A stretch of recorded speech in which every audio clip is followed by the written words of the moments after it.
calm down. My middle child, she's out of control. No, I don't want to. My daughter suffers from attention deficit hyperactivity disorder.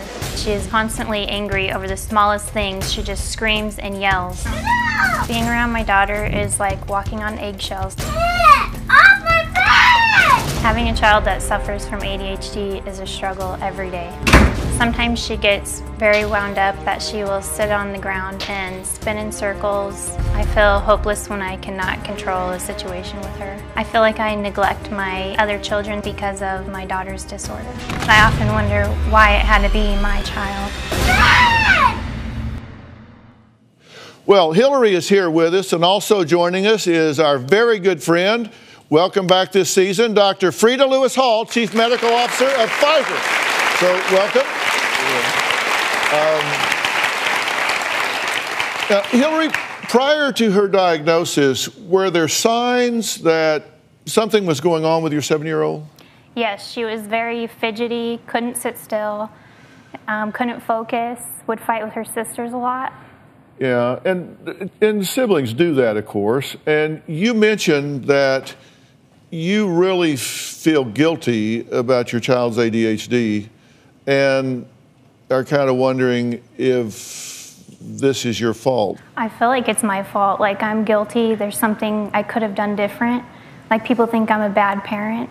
From a medical standpoint, does parenting have anything to do with a child developing ADHD? I really want to say first to Hillary that attention deficit hyperactivity disorder, or what we call ADHD, is not the result of poor parenting. Is not the result of poor parenting. It's also not the result of common misconceptions like, oh, I let them watch too much television, or they play too many video games, or eat too much sugar.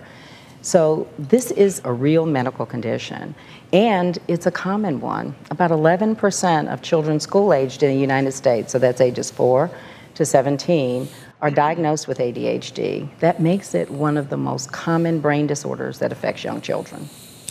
So what has been the reaction of family members and even the general public to your daughter's behavior? They tell me she has middle child syndrome and she just needs more spankings.